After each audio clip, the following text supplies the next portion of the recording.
نداء الحق صوت قد شجاني وبلغني الحقيقة والأماني وكان لي السبيل إلى المعالي ونورا للهداية والبيان.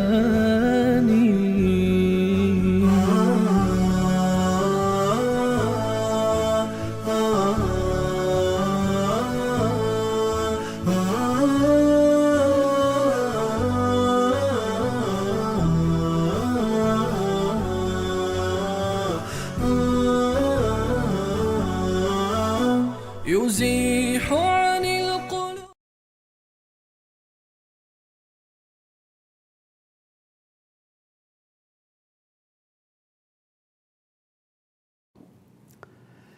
بسم الله الرحمن الرحيم. الحمد لله رب العالمين والصلاة والسلام على سيد الأنبياء والمرسلين حبیبنا محمد و علی آله و صحبه اجمعین. بینندگان عزیز و گرامی، سلام الله علیکم و رحمته و برکاته.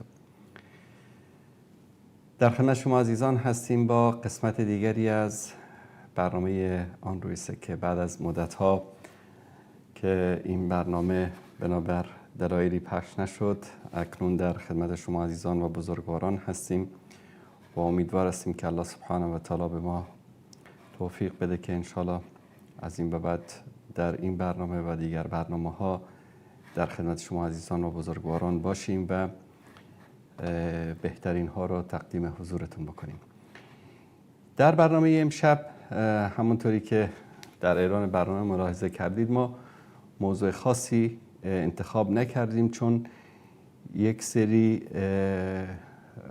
مواضیعی بود که باید در این برنامه در موردش صحبت می کردیم. 3-4 مسئله مهمی هست که انشاءالله به اون خواهیم پرداخت و در ساعت دوم برنامه انشاءالله با تماس‌های شما عزیزان در خدمتتون خواهیم بود.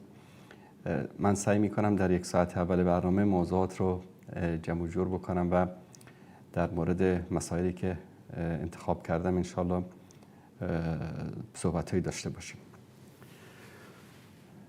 در طی هفته‌ای که گذشت خب یک سری اتفاقات مهمی در جهان، خاصا در جهان اسلام اتفاق افتاد که بعضی از اونها رو ما انتخاب کردیم چون ربط داره به حوادثی که در ایران و در جهان اسلام در 1-2 ماه گذشته رخ داده. یکی از این موضوعات که شاید در رسانه‌های فارسی یا در بین فارسی زبانان به درستی منعکس نشده باشد، موضوع دستگیری یکی از جنایتکاران بزرگ در سوریه است. اگر به یاد داشته باشید یک زمانی ما تصاویری رو در سال 2013-14 خدمت شما عزیزان پخش کردیم که تعدادی از شهروندان بی‌دفاع و مظلوم سوریه‌ای رو در کنار یک گودال بزرگی میبرن و در اونجا به اینها تیراندازی میکنن و سپس در داخل این گودال پرتشون میکنن. بعد از اینکه در گودال میندازن دوباره اونا رو به رگبار میبندن و بعد از اون لاستیک های ماشین ها رو میارن روی اینها میندازن و آتش میزنن. کسی که این جنایت رو رهبری میکرد و فرماندهی میکرد و این جنایت توسط او صورت گرفت، شخصی بود به نام امجد یوسف، یکی از شیعیان سوریه‌ای که دستگیر شد. این هم صحنه‌هایی از دستگیری این شخص هست و اعترافاتش که خدمت شما عزیزان پخش میکنیم.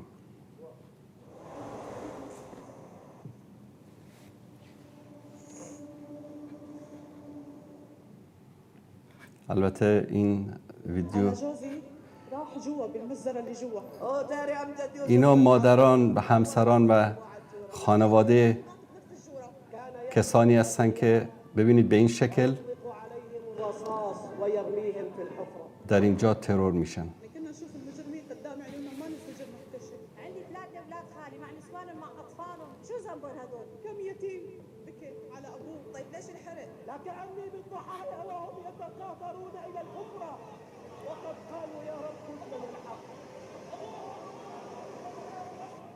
استيقظ الشعب السوري على بشرى و این صحنه‌هایی از خوشحالی و جشن مردم سوریه است به خاطر دستگیری این جنایتکار و این خانواده‌های کسانی هستند که فرزندانشون رو، همسرانشون رو و عزیزانشون رو در این جنایت هولناک از دست دادن. طبق اخبار دقیق بیش از 500 نفر رو فقط در همین گودالی که شما تصاویرش رو دیدید در اینجا این شخص میاد چیکار میکنه و اینها رو بهشون تیراندازی میکنن و در این گودال میندازن. این هم صحنه هایی از عملیات دستگیری این شخص هست که در سوریه در هفته گذشته دستگیر میشه. همین شخص رو دستگیرش میکنن و این صحنه هایی از خوشحالی مردم سوریه است بعد از دستگیری این جنایتکار.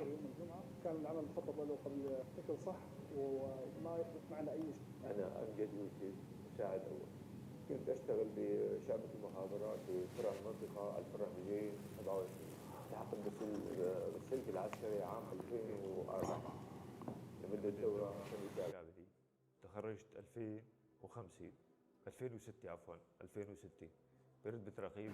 دوستانی که با زبان عربی اگر آشنا باشن میتونن برن در یوتیوب این رو کامل نگاه بکنن. تشکر دوستان عزیز. صحنه هایی از جنایت این خبیث رافیزی رو خدمت شما عزیزان پخش میکنیم در اینجا. احلى تحيه للمعلم. كلام ولا این همین شخص است در اون زمان که دست بسته چشم بسته افراد رو می آورد و جلوی این گودال تیرباران می کرد. الحلوه والبدله الزيتيه اللي ما يلبسها. خليك واقف هناك.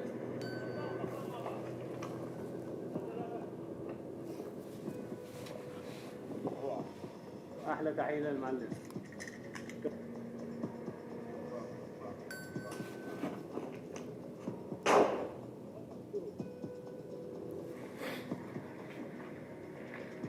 طيب ما مفيد يلا اولاد واحد اثنين. بعدم ببینید لاستیک‌های ماشین‌ها رو مینداختن، بعد از اون جسدهای اونها رو سوزاندن.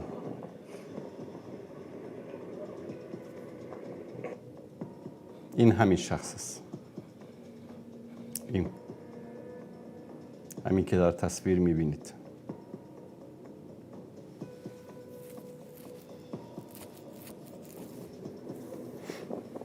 به هر صورت این تصاویری بود. تشکر میکنم از دوستان عزیز از این جنایت هولناکی که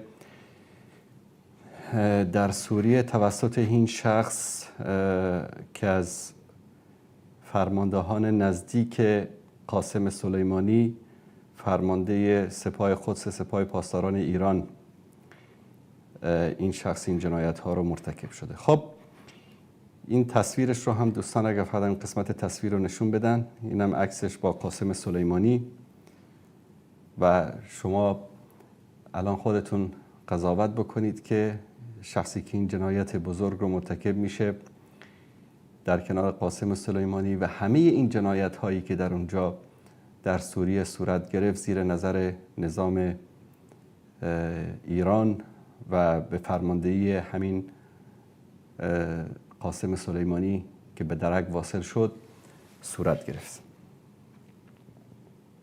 دوستان عزیز، من این موضوع رو به خاطر این انتخاب کردم. قضیه دستگیری این جنایتکار در هفته‌ای که گذشت یک خبر بسیار خوشحال کننده بود، در این حال ناراحت کننده برای خیلی از کسانی که دوباره اون خاطرات این جنایات و تصاویر و ویدیوهای جنایتی که این شخص انجام داده بود دوباره در رسانه ها نشر شد و دوباره در خاطر خیلی از مردم سوریه اون جنایت های هولناکی رو که قاسم سلیمانی و فرماندهان طرفدارش در سوریه انجام دادن رو دوباره تداعی کرد. اما اینو به خاطر این انتخاب کردم که متاسفانه خیلی از علما، دعوتگران و اهل سنت ما حافظه های مگسیشون زود پاک میشه، زود فراموش میکنن، یا خودشون رو به خریت و فراموشی میزنن، یا به خاطر پول ها و به خاطر خوشخدمتی ها و به خاطر کمک هایی که از رژیم آخوندی گرفتن اصلا این چیزها رو فکر میکنن که اصلا اتفاق نیفتاده. خودشون رو به یک کوچه میزنن که اصلا انگار نه انگار. همینایی که امروز داد و بیداد را انداختن که باید وحدت اسلامی باشد و باید امت اسلامی باشد و باید این باشد و باید اون باشد و باید در کنار این رژیم خونخوار و جنایتکار ایران بایستیم و از اونها در مقابل این که با آمریکا و با اسرائیل می جنگن دفاع بکنیم، اینها فراموش کردن که جنایاتی رو که این رژیم در حق مسلمانان و اهل سنت انجام دادن، آمریکا و اسرائیل با هم در طول تاریخ انجام ندادن. شما همه کشتارهایی که آمریکا از زمان تأسیسش تا امروز و رژیم صهیونیستی و جنایتکار اسرائیل از روز تأسیسش تا امروز بر علیه مسلمان ها انجام داده، تعداد کسانی که به دست اونها از مسلمان ها کشته شدن همه رو حساب بکنید، به اندازه تعداد شهدای اهل سنت در عراق نمیشه. تنها در عراق به تعداد شهدای اهل سنت در سوریه نمیشه، شما اگر همه اونها رو حساب بکنید. و وحشت و جنایتی رو که اینها در سوریه و عراق انجام دادن، باور بکنید که یهود و نصارا در طول تاریخشون انجام ندادن.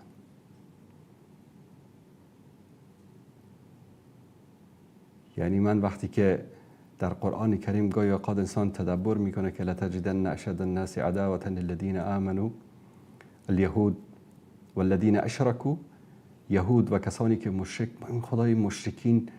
امروز وقتی که انسان میبینه این مشرکین رو، جنایاتشون رو دیدیم و این ویدیو رو که آدم میبینه، باور کنید حتی مثلا اسرائیل رو ببینید در فلسطین بخوان یک جایی رو بمباران بکنن، چند دقیقه خبر میدن، میگه خونه رو خالی بکنید که ما میخوایم اینجا رو بزنیم. الا اگر جایی که فکر کنن که در اونجا فرماندهان نظامی یا مجاهدین هستن، اونجا رو بدون خبر بزنن.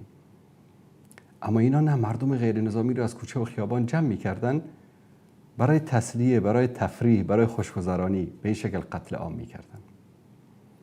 و این جنایت بزرگ نمونه کوچکی از جنایات عظیمی است که در سوریه در طول تقریبا 15-16 سال به دست سپاه پاسداران ایران و به مداخله مستقیم رژیم جنایتکار ایران در سوریه رخ داد، در عراق رخ داد، در افغانستان رخ داد. و مردم بیگناه رو شما تصور بکنید، کودکان رو، تعداد کودکانی که تنها در سوریه کشته شدن شاید به بیش از 500,000 نفر برسه. و ما بارها کلیپ های اینها رو پخش کردیم. و امروز متاسفانه عده‌ای رو میبینیم که هنوز هم این دعوتگران و ملاهای احساساتی یا جوانان بی تجربه‌ای که در موقعی که این جنگ ها و این جنایت ها صورت می گرفت شاید شیر می خوردن یا اصلا به دنیا نیامده بودن، امروز اونا میان در مسائل تصمیم گیری های امت اسلامی صاحب نظر میشن که بله باید این کار کرد، باید اون کار کرد، باید در کنار این وایستاد، در کنار اون وایستاد. یک موضوع دیگری هم هست اینجا خدمت شما عزیزان، این رو هم نشون میدم و بعد از اون در مورد قضیه فهم موقف ما مسلمانان در مورد حوادث اخیری که رخ داد، جنگی که بین ایران و آمریکا و اسرائیل و حوادثی که در منطقه رخ داد. همچنین در هفته گذشته یک کلیپی رو از یکی از قاریان معروف کویت به نام مشاری العفاسی پخش شد که این کلیپ هم کمی سر و صدا کرد و جالب اینجاست که بعضی از دعوتگران و بعضی از علمای اهل سنت، حتی بعضی از افغان‌ها، یعنی اومدن در این مورد صحبت کردن و موقف گرفتن و شروع کردن به بد و بیرا گفتن در مورد این قاری.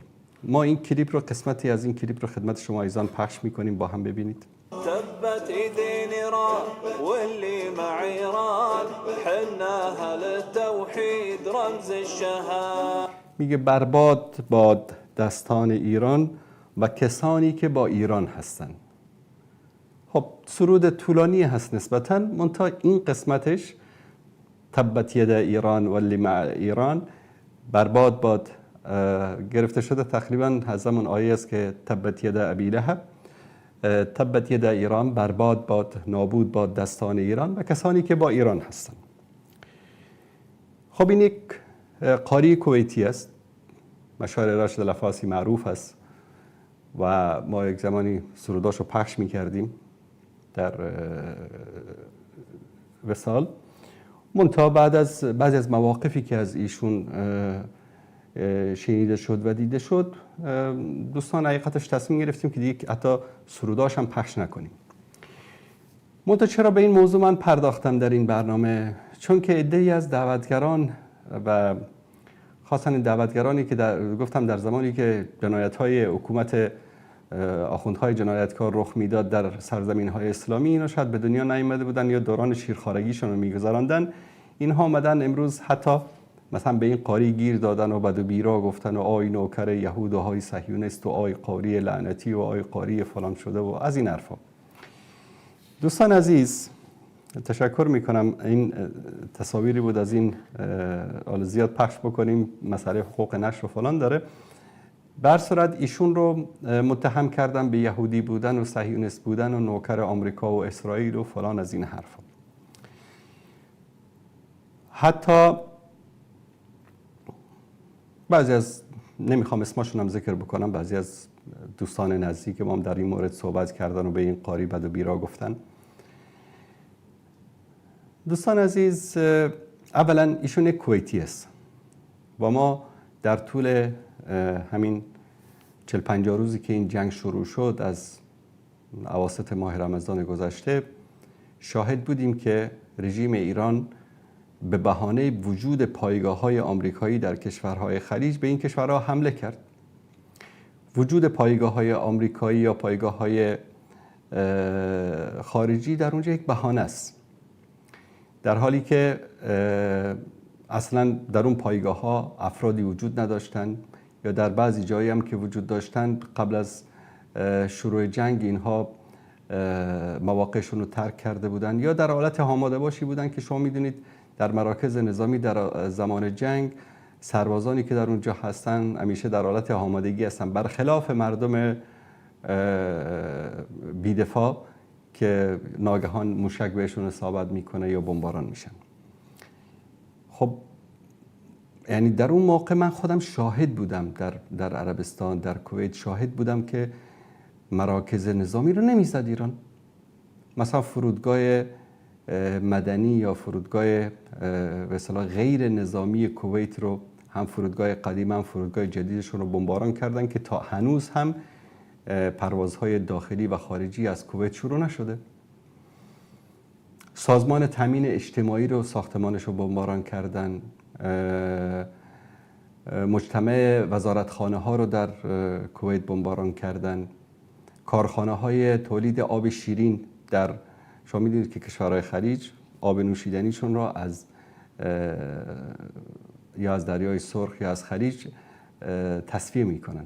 زدن این کارخانه ها به معنی این است که مردم را از تشنگی کشتن. کارخانه ها رو بمباران کردن، مناطق مسکونی رو بمباران کردن و تعدادی غیر نظامی کشته و زخمی شدن. همچنین در عربستان، در قطر، در کویت، در بحرین. حالا در ضمن این بمباران ها شاید بعضی از مراکز نظامی یا بعضی از مکانهایی که مربوط نیروهای آمریکایی بود اونجا هم بمباران شد.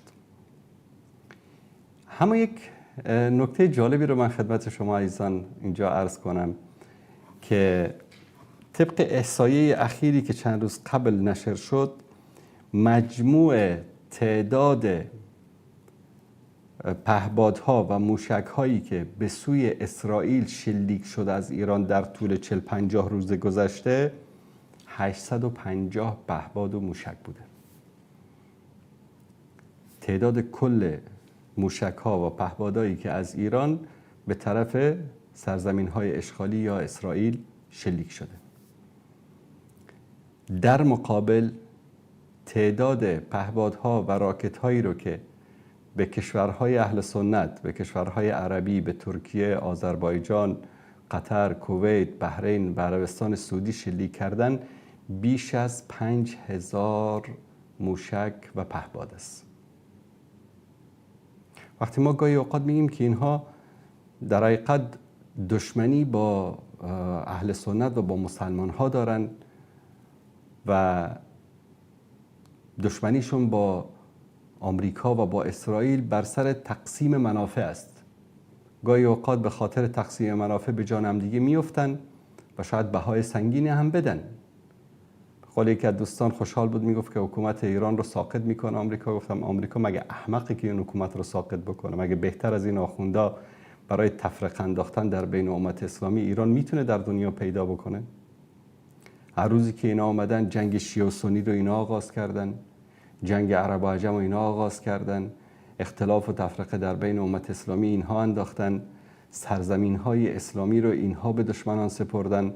خودشون هم اعتراف میکنن، میگن که ما افغانستان رو ما دادیم به آمریکا، عراق رو ما دادیم به آمریکا، سوریه رو که دیدین به چه وضعی کشوندن، که خودشون میگن که این یکی از ذکاوت و هوش استثنایی قاسم سلیمانی بود، به خاطر ایجاد توازن در منطقه رفت روس‌ها رو متقاعد کرد که بیان در منطقه طرطوس در سوریه در اونجا پایگاه بزنن و به نفع ایران در اونجا کار بکنن. و چه جنایت هایی که روس‌ها با همکاری قاسم سلیمانی و سپاه پاسداران در سوریه انجام ندادن. خودتون الان مثلا شما تصور بکنید در شروع خیلی از که حتی من در بین اینها بودم، یعنی که خیلی از مردم کشورهای خلیج یک نوع تعاطفی نشون میدادن، یک نوع همدردی نشون میدادن با ایران، تا اینکه شروع کرد ایران به زدن مناطق مسکونی و زیرساخت‌های این کشورها. اونجا بود که دیگه رأی نظر مردم عوض شد و امروز وقتی که می‌بینیم تعداد راکت‌ها و موشک‌هایی رو که به این کشورها زدن، خب اگر همه اینها رو به اسرائیل میزد، امروز به قول خودشون اسرائیل از صحنه گیتی محو میشد. اما نه، ببینید که 800-700 راکت به اونجا میزنه و بیشتر اینها رو به این کشورها. ایشون مشاری العفاسی اومد در خب یک کویتی است، به خاطر اینکه مورد حمله و تهاجم ایران قرار گرفته بود، این نشید رو یا این سرود رو یا این ترانه رو خوند.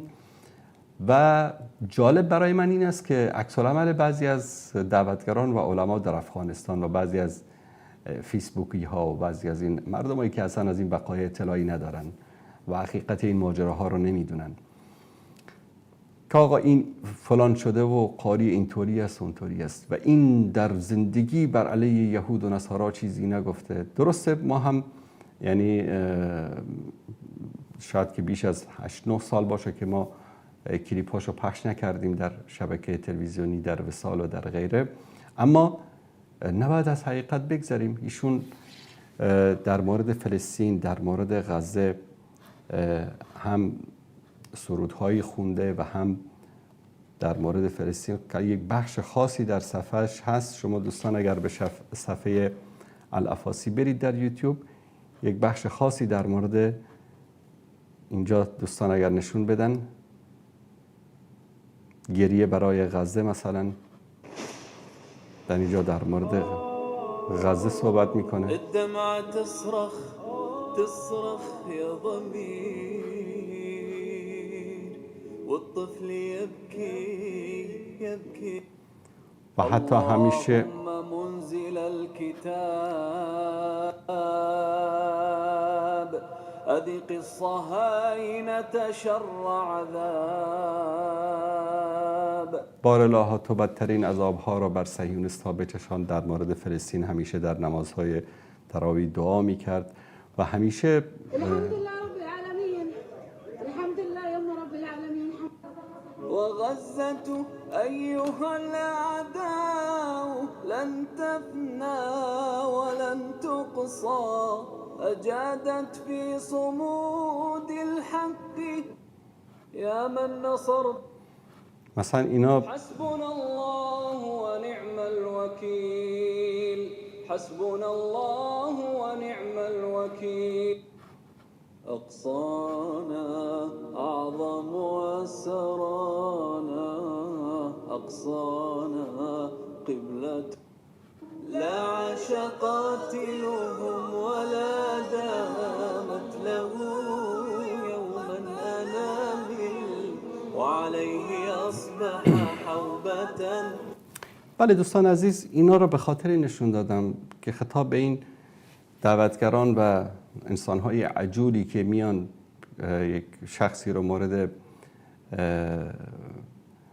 تهمت و فحش و ناسزا قرار میدن، یک کمی برید به صفحه یوتیوبش مراجعه بکنید قبل از اینکه بیاید یک شخصی رو متهم به صهیونیست بودن و یهودی بودن و فلان بکنید. طرف به قول افغان‌ها دلش درد کرده، کشورش رو ایران بمباران کرده، سرودی در مورد من نمیدونم که کجای اینها میسوزه به خاطر تا که کسی در مورد ایران صحبت بکنه. آره یک کلیپی مثلا در برنامه صحبت کردیم، جایی یک سری واقعیت ها رو گفتیم، ببینید زیرش کامنت ها رو. یکی از دوستان میگفت شما نمیرید این کامنت ها رو نمیخونید. گفتم این کامنت ها تربیت خانوادگی طرف رو نشون میده، جهل و نادانی رو نشون میده، حماقت رو نشون میده. کسی که نسبت به امتش، نسبت به دینش، نسبت به ناموسش غیرت نداشته باشه، دیگه ما بهش چی بگیم؟ یعنی طرف امروز مثلا الافاسی اگر تبت ید ایران گفته، اینا اینقدر زورشون داده. خب همونایی که تا دیروز به ام المؤمنین، به مادرت، یعنی کسی که امروز سنی که امروز نسبت به کسی که به مادرش ام المؤمنین عایشه رضی الله تعالی عنها تهمت میزنه، اهانت میکنه، غیرت نشون نمیده، این انسان دیوس است. هر کسی که میخواد باشه، خود ملا باشه، مولوی باشه، عالم باشه، جاهل باشه، هر کسی که میخواد باشه. دیوس که شاخ و دم نداره. دیوس کسی است که نسبت به محارمش، نسبت به ناموسش غیرت نداشته باشه. طرف به مادرت میگه فاحشه، به مادرت توهین میکنه، لعن میکنه، تو برو در کنارش وایسا بگو ما دو تا برادریم. الله متعال با اون برادرت انشاءالله یک جا در سقر محشورتون بکنه. بر صورت این در مورد این شخص بود. من به هیچ عنوان از مشاری الافاسی یا از کلیپش یا از سرودش دفاع نمی کنم. فقط یک سری واقعیت ها رو انسان باید بگه که تویی که امروز میای این شخص رو مورد طعن و لعن قرار میدی، یک کمی برو در صفحات شخصیش ببین که موقفش در مورد صهیونیست‌ها، در مورد یهود، در مورد فلسطین، در مورد غزه چی است. بعدش هم اگر این بلایی که سر اون آمده بود سر شما هم می اومد، شاید همچین یک موقفی و شاید هم بدتر از این می گرفتید. بر صورت این در مورد این موضوع که در هفته گذشته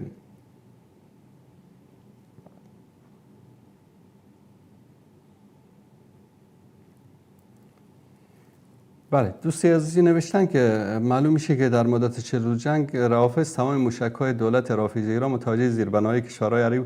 دقیقاً دوست عزیز، یعنی این هدف اساسیشان این بود.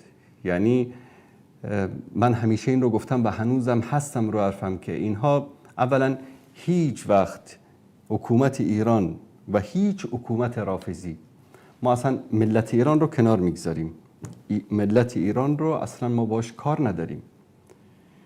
ما با این حکومت رافضی که در سوریه، در عراق، در افغانستان این همه جرم و جنایت کردن، حرف ما با این هاست که اینها اگر همه این موشک‌هایی رو که به کشورهای عربی زدن، اونم کجا رو زدن؟ مناطق مسکونی رو زدن، مراکز دولتی رو زدن، پالایشگاه‌های نفت و گاز رو زدن، نمیدونم کارخونه‌های آب شیرین کنی رو زدن، کارخونه تصفیه کنه آب رو زدن. خب شما به جایی که این مناطق رو بزنید، شما چرا این موشک‌ها رو مثلا به اسرائیل نزدید؟ اما این نشون میده که حقد و کینه اینها نسبت به اهل سنت و نسبت به مسلمان ها بیشتر است تا یهود و نصارا.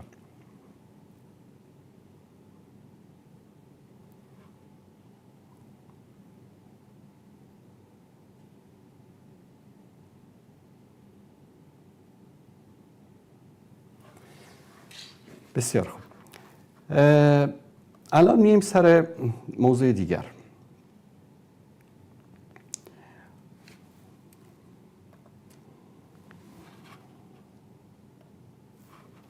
من یک موضوعی رو در اینجا خدمت شما عزیزان میخوام در موردش صحبت بکنم و آن این که امروز خیلی از جوانان، بعضی از دعوتگران، بعضی از دوستان، 10 نفر با خود من شخصا تماس گرفتن: استاد ما طرف کی باشیم؟ به نظر من این یک سوال خیلی احمقانه است که امروز یک سنی، یک مسلمان، یک مؤمن بیاد در این جنگ بگه من طرف کی باشم؟ آیا نیاز است که در هر جنگی ما طرف کسی باشیم؟ در مثال آوردم به یکی از دوستان، گفتم مثلا روسیه با اوکراین داره می جنگه، ما طرف کی باید باشیم؟ گفت طرف مظلوم باید باشیم. گفتم همین سربازان اوکراینی در قالب نیروهای بین‌المللی، ائتلاف بین‌المللی در عراق، در افغانستان جنایت کردن. در عراق روستاها و شهرهای کامل رو با آتش کشیدن. خداوند ازشون انتقام گرفت، روس‌ها رو سر اینا مسلط کرد. تنها 5-6 سال بعد از اینکه اینا از عراق خارج شدن، 5-6 سال بعد از خروج نیروهای اوکراینی از عراق، الله سبحانه و تعالی پوتین رو بالای اینها مسلط کرد. دیدید که دارن چی میکشن. ظلم، الله سبحانه و تعالی در آیه معروف که بارها در برنامه ذکر کردن و ذکر کردیم، الله متعال میفرماید آیا فکر میکنند که الله غافل است از آن چه که ظالمان انجام میدهند؟ الله سبحانه و تعالی غافل نیست. اون روز در عراق رفتن جنایت کردن. خود تو از اوکراین بلند شده بودی رفتی عراق به خاطر چی؟ به خاطر خوشخدمتی برای ناتو و آمریکا که در آخر دیدید که در جنگشون با روس‌ها همین ناتو و آمریکا تنها گذاشتشون. اما خداوند ازشون انتقام گرفت.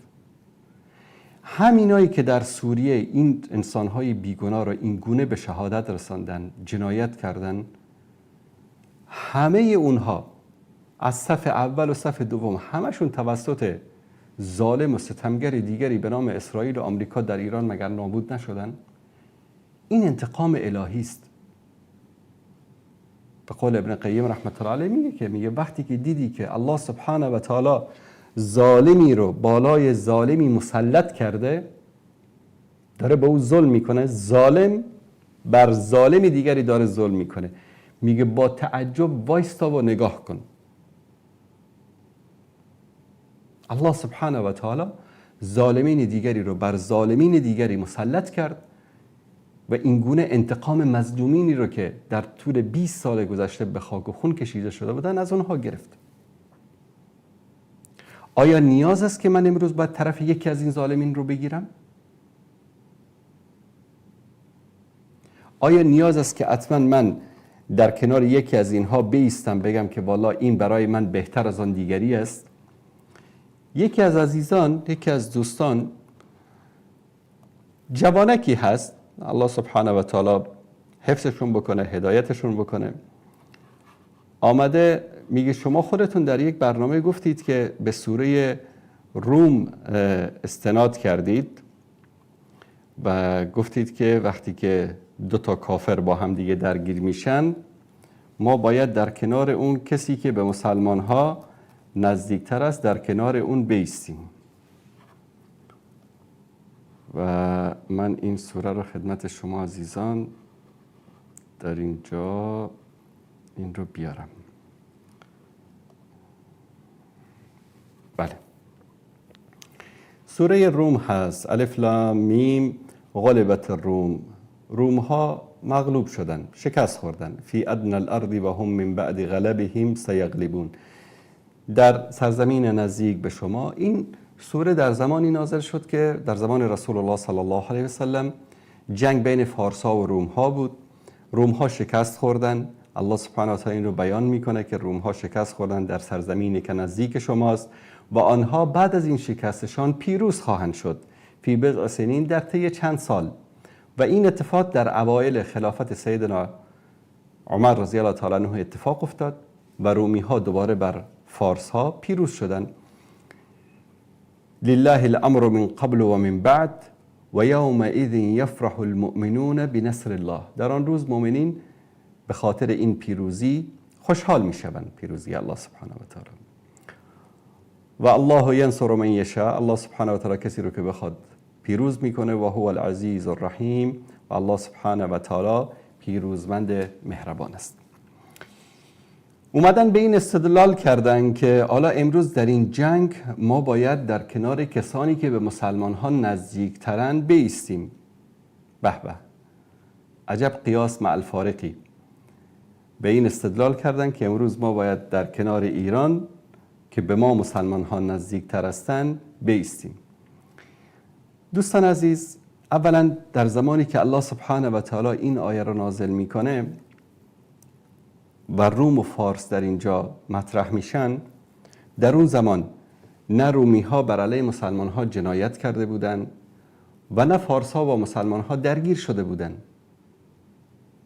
هیچ کدومشون دشمن مسلمان ها فی الواقع نبودن، یعنی جنگی صورت نگرفته بود، هنوز اینا در تقابل همدیگه قرار نگرفته بودن. فقط به خاطر اینکه رومی ها اهل کتاب بودن و به کتاب آسمانی که ما به این کتاب ایمان داریم ولو که تحریف شده بود اعتقاد داشتن، به الله سبحانه و تعالی که ما هم به ذات مقدسش اعتقاد داریم اعتقاد داشتن، مع این که شریک می آوردن. به خاطر همین مسلمان ها ناراحت شدن و الله سبحانه و تعالی بشارت داد که بعد از چند سالی اینها دوباره بر فارس ها پیروز میشن. اما امروز دوستان عزیز، آیا اگر رژیم منحوس آخوندی در ایران پیروز واقعی این جنگ میشد، کشورهای اسلامی رو، مسلمانان رو، اهل سنت رو به حال خودش رها میکرد؟ در زمان اینا در محاصره بودند، در زمانی که اینها در حالت ضعف قرار داشتند، چه جنایت هایی که بر علیه مسلمان ها نکردند، با یهود و نصارا در چه جنایاتی اینها شریک نشدند. و اگر اینها قدرت یک تازه منطقه بشن، شو فکر میکنید به شما رحم میکنن؟ زمانی که این آیه نازل شد، زمانی که این مسئله بیان شد، دماغ یک مسلمانی رو یک رومی خون نکرده بود یا یک فارسی. دو قدرت جداگانه دور از سرزمین اسلامی بودن، دور از جزیره العرب بودن، با هم دیگه درگیر شده بودن.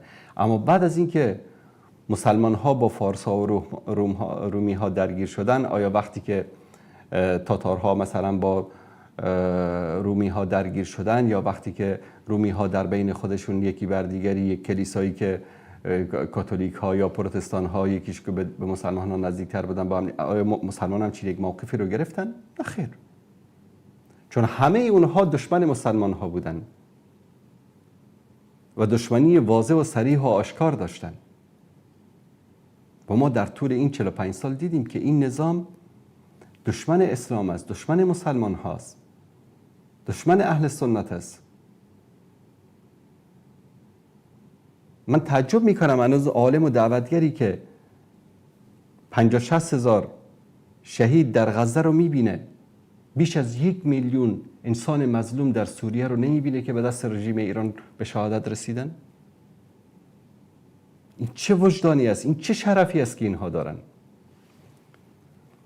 و بعد از اون میان میگن امت اسلامی، که من در یکی از برنامه گفتم که امت اسلامی اهل سنتن، امت اسلامی اهل توحیدن، امت اسلامی بیش از 1 میلیارد و 900 میلیون مسلمانن، نه 5-6 میلیون رافضی که غیر از ضرر اینها به امت اسلامی ما در طول تاریخ چی دیدیم؟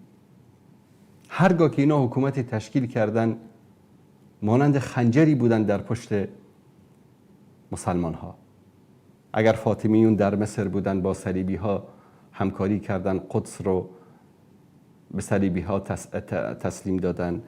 اگر در عراق بودن وقتی که به قدرت رسیدن در زمان خلافت عباسی به مناصب وزارت و صدر اعظمی رسیدن، بغداد رو تحویل مغول ها دادن. شما تصور بکنید. همین خواجه نصیرالدین طوسی که خمینی ازش تعریف میکنه، ابن القمی و خواجه نصیرالدین طوسی 2 تا از وزرای شیعه دربار عباسی بودن که درهای پایتخت خلافت اسلامی رو برای مغول ها باز کردن و در زمانی که صفویت حکومت تشکیل داد، آل بویه، صفویت، همه اینها حکومت هایی که اینها تشکیل دادن همیشه خنجر به امت اسلامی زدن، همیشه در کنار کفار اینا قرار گرفتن. شما برید کسانی که حافظه مردم ما خیلی ضعیف است. در زمان صفوی‌ها جورج 11 یکی از پادشاهان اروپایی رو شاه عباس صفوی حاکم قندهار قرار میده به نام گرگین. شما برید با کیبورد فارسی در گوگل این گرگین خان کی بود. این گرگین یکی از فرماندهان صفویاست. خودش اسم اصلیش، اسم مسیحیش جورج 11 یکی از پادشاه‌های اروپایی است. این رو شخص رو میارن صفوی‌ها حاکم قندهار قرار میدن. شما تصور کنید در موقعی که این حاکم قندهار بوده به زنها و دختران تجاوز میکردن، مردا رو میکشتن، لواطت، زنا، 1001 جرم و جنایت. فقط برید بخوانید. تا وقتی که هوتکی‌ها بر علیش قیام میکنن، میرویس خان و اینا بر علیش قیام میکنن، اینو به قتل میرسانن، اداره قندهار و مناطق مجاور رو میگیرن و بعد همون پادشاهی هوتکی که تشکیل میشه با پسرش محمود، پسر میرویس خان، که میره حمله میکنه به صفوی‌ها و پادشاهی صفوی رو سقوط میده و اصفهان پایتختشون رو میگیره که تقریبا حدود 3 دهه هوتکی‌ها و افغان‌ها بر ایران حکومت میکنن. اما متاسفانه این دعوتگران ما، این علمای چت جی پی تی ما، اینها تاریخ بلد نیستن، نمیخونن، اصلا خبر ندارن. 10 سال پیش خبر ندارن. حالا شما به این بیا بگو که تو برو تاریخ مثلا 300 400 سال گذشته رو بخوان.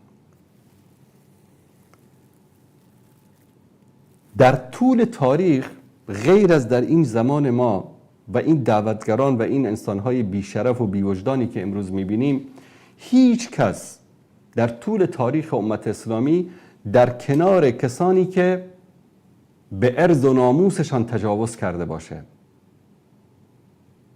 همکیشان و همدینان و اهل و خانواده و همشهریان و عزیزانشون رو قتل عام کرده باشه، در کنار اون قرار نگرفتن. الا در این زمان ما میبینیم که بعضی از انسانهای بیشرف و بیوجدان این کارو میکنن. اصلا مسئله کفر و شیعه و سنی و مسلمان و یهود و نصارا همه اینا به یک طرف. شما در تاریخ دیدید که یک قومی، یک ملتی، حالا به هر دین و مذهبی باشه، بیاد به همکیشان تو، به مذهبان تو، به همدینان تو، به برادران و خواهران تو تجاوز بکنه، اونا رو قتل عام بکنه و تو امروز با اونها همدردی داشته باشی، همبستگی داشته باشی، خودتو در کنار اونها برادر و امت بگی.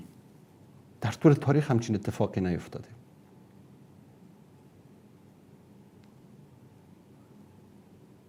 و کسی که امروز میگه در کنار کی بیستی، بابا در کنار هیچ کس لازم نیست که بیستی. هر دوی اینها دشمنن، هر دوی اینها ظالمن، هر دوی اینها ستمگرن، هر دوی اینها جنایتکارن. و الله سبحانه و تعالی به ما امر میکنه ولا ترکنوا الی الذین ظلموا، در کنار ظالمین قرار نگیرید، فتمسکم النار، وارد آتش میشید اگر این کار رو بکنید.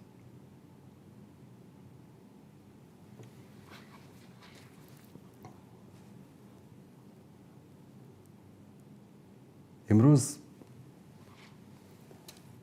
به طور مثال حتی یک مسلمان ظالم و فاسق و فاجر و ستمگر و جنایتکاری که بر شما ظلم کرده، ستم کرده، اصلا سنی است، حنفی است، اصلا سلفی است، هم عقیده تو است، لکن ظالم و جنایتکار است، تجاوز کرده، زنا کرده، خونه و زندگی تو رو با آتش کشیده و همین مسلمان با یهودی یا با نصرانی درگیر شد، میری در کنارش وای میستی؟ چون این عقیده من هست، سنی است یا حنفی است یا سلفی است یا حنبلی و شافعی و مالکی است. کدوم عقل این رو اقتضا میکنه که انسان این کار رو باید بکنه؟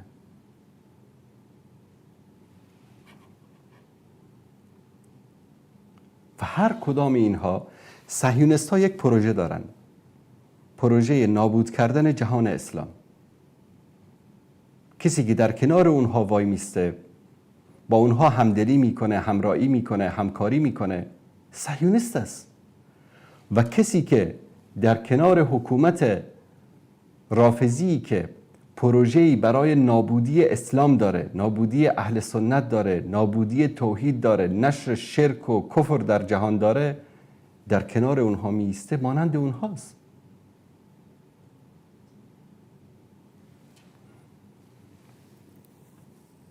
و هر کدام اینها به خاطر این جنگ، به خاطر مصالح خودشون هستن. یک روز نوشته بود حالا شما گفته بودید یک روز اگر که ایران با اسرائیل بجنگه من شیعه میشم.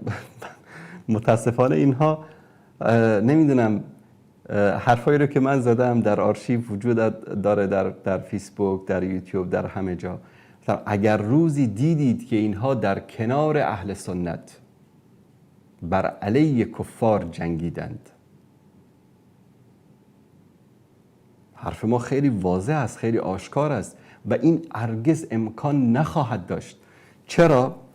همین الان بگذاریم از 5000 موشکی که به کشورهای عربی زدن، همین 850 موشکی رو که به اسرائیل زد در مدت این 45 روز، چرا در 2 سالی که غزه در خاک و خون میغلطید، چرا 850 موشک رو به اسرائیل ایران نزد؟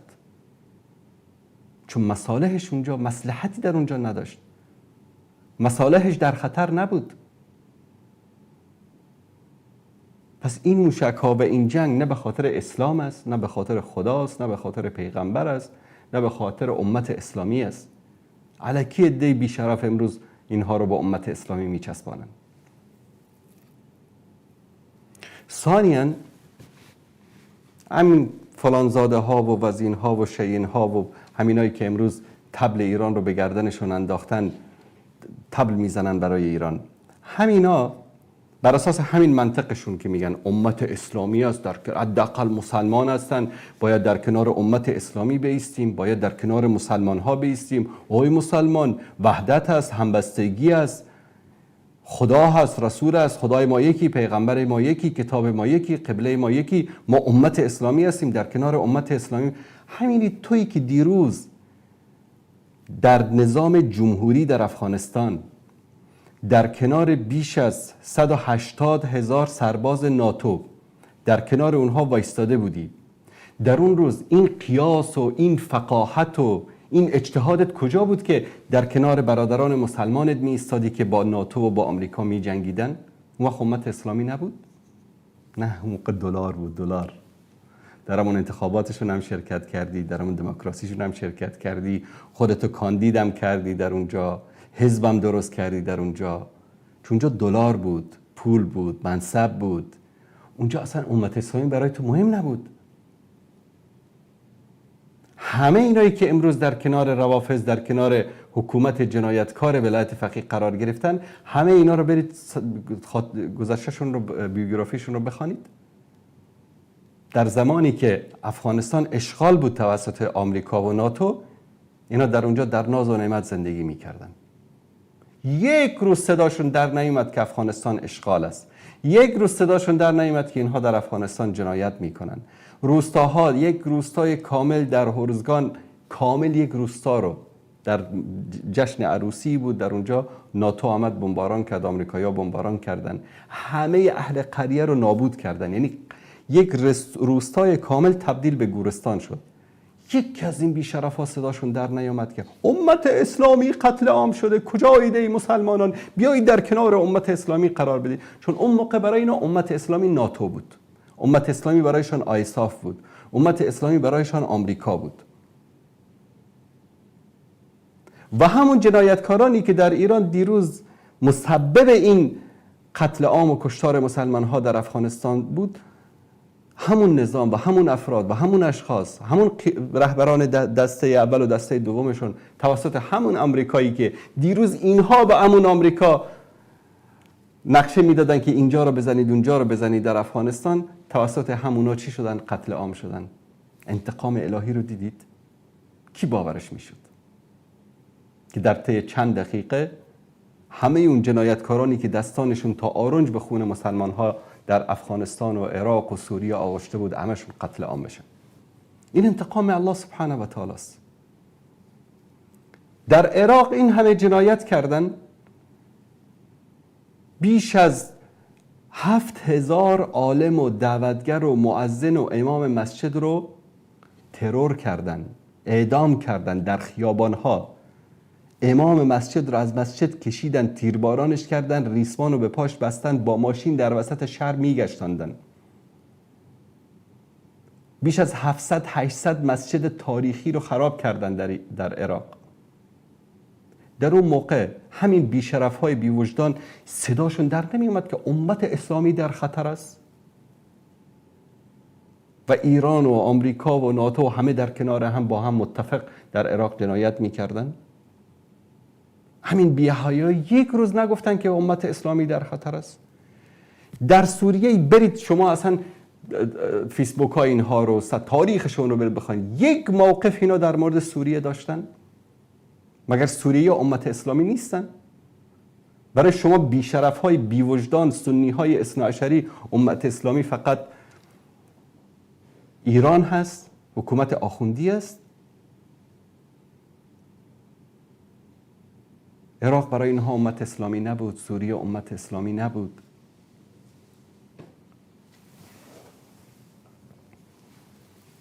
اما امروز چون که باداران ایرانیشون که تا دیروز به اینها معاش میدادن، حقوق میدادن، پول میدادن، شورای اخوت بود و نمیدونم فلان بود و این بود، الان باید پس بدن دیگه.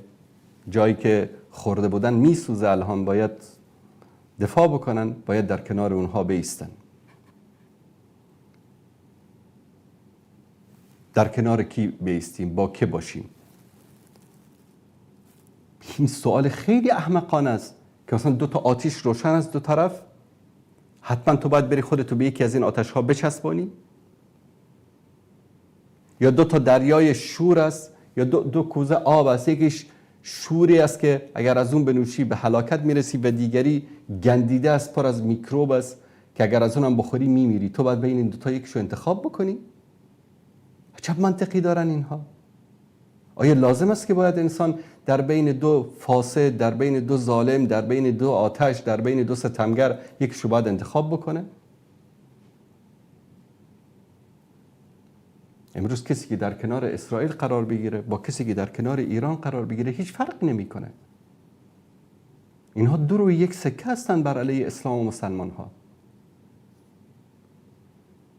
هر دوی اینها جنایت کردن و یقین بدانید جنایاتی رو که در این نیم قرن، جنایاتی رو که حکومت آخوندی بر علیه اسلام و مسلمان ها انجام داده کمتر از جنایت صهیونستان نیست.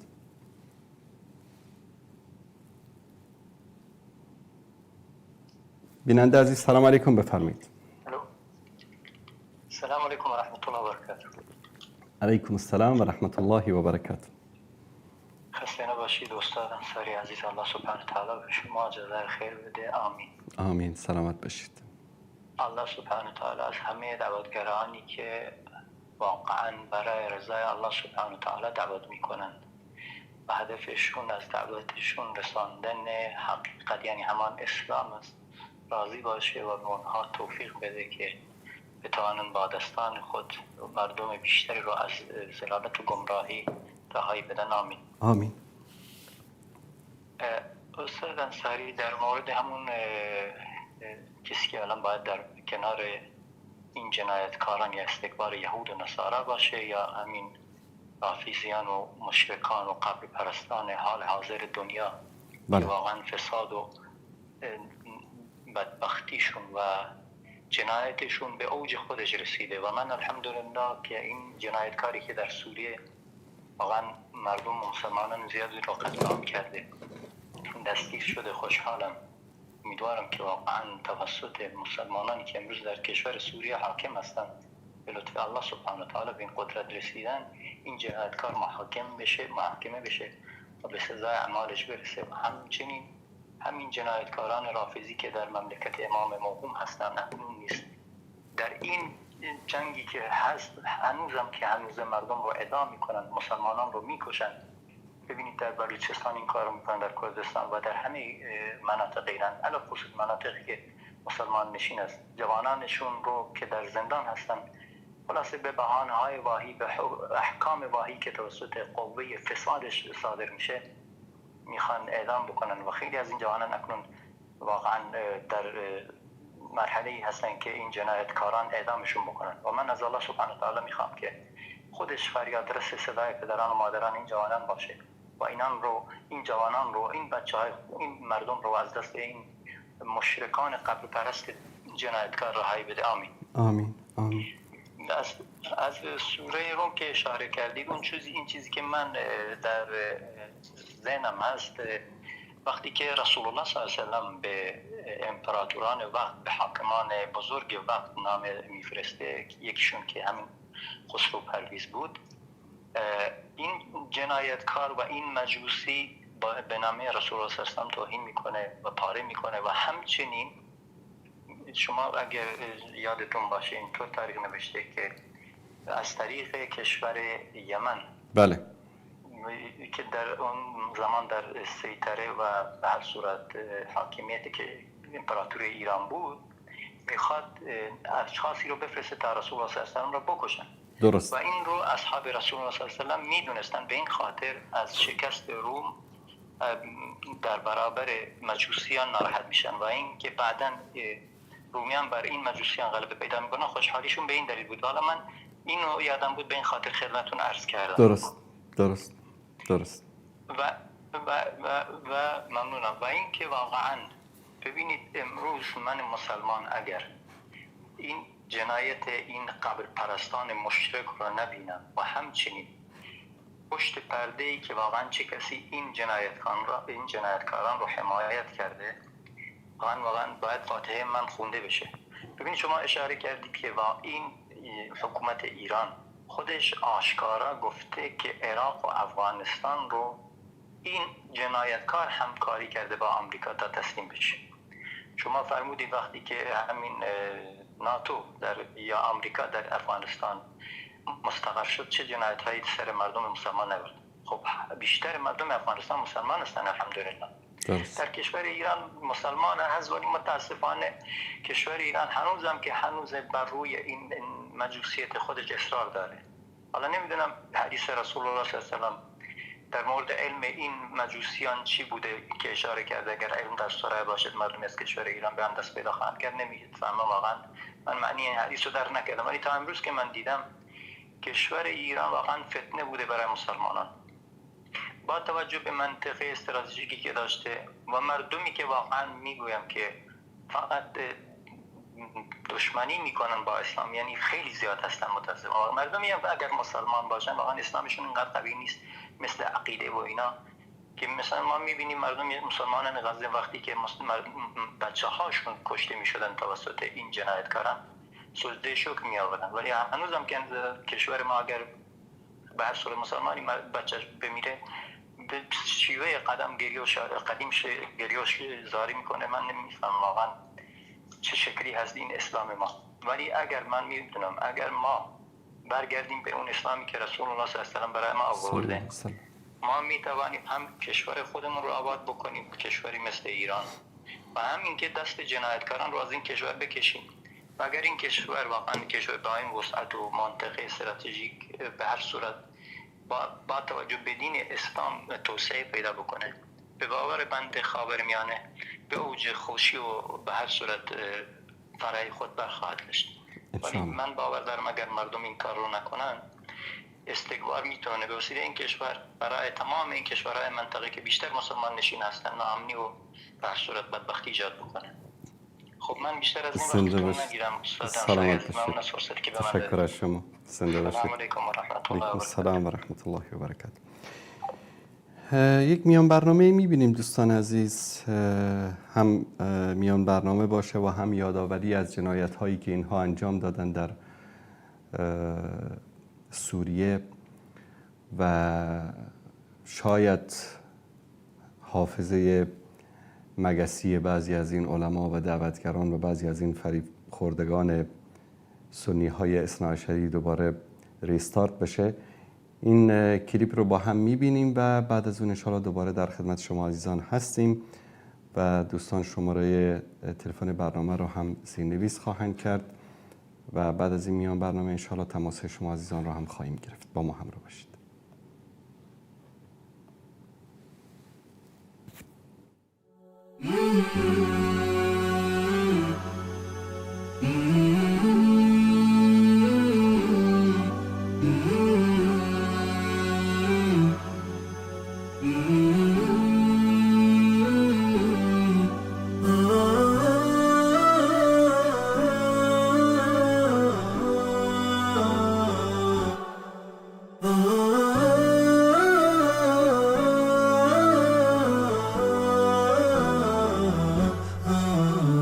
نداء الحق صوت قد شجاني وبلغني الحقيقة والأماني وكان لي السبيل إلى المعالي ونورا للهداية والبيان.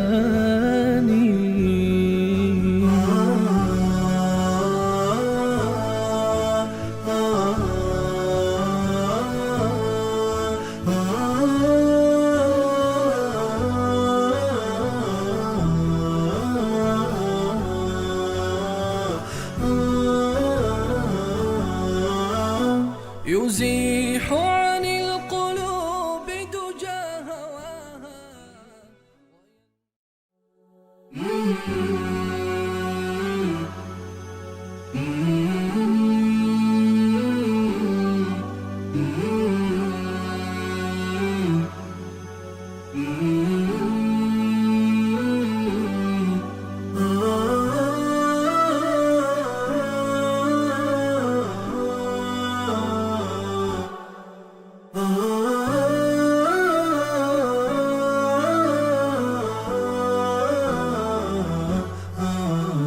نداء الحق صوت قد شجاني وبلغني الحقيقة والأماني وكان لي السبيل إلى المعالي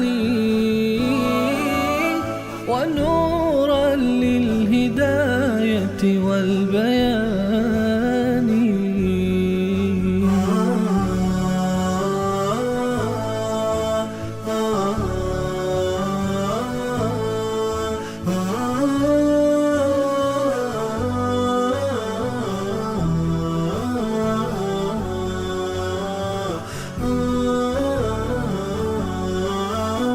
يزيح عن القلوب دجى هواها.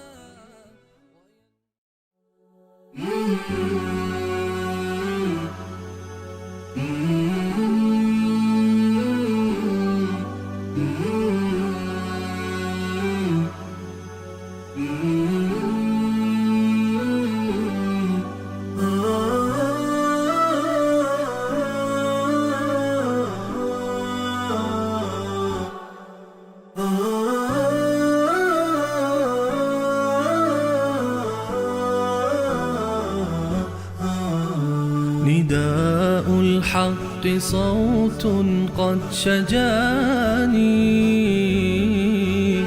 وبلغني الحقيقة والأماني وكان لي السبيل إلى المعالي ونورا للهداية والبيان.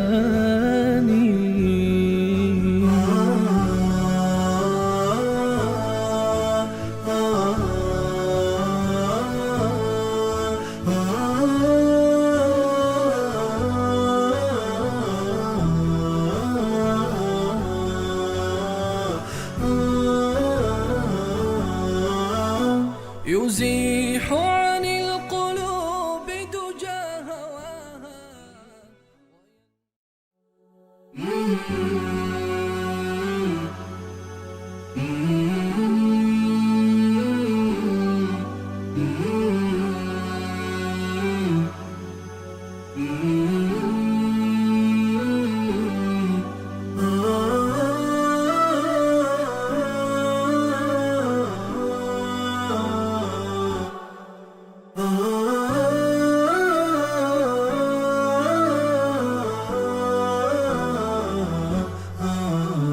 نداء الحق صوت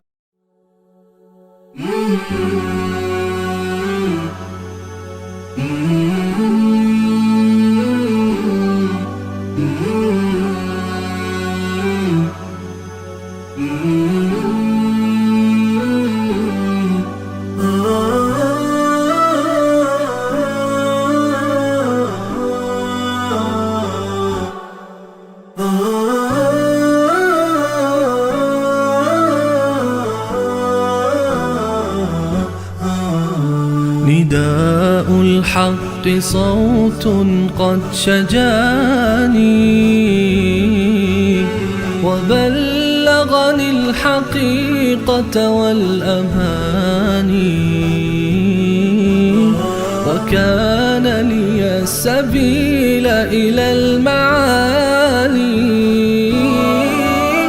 ونورا للهداية والبيان.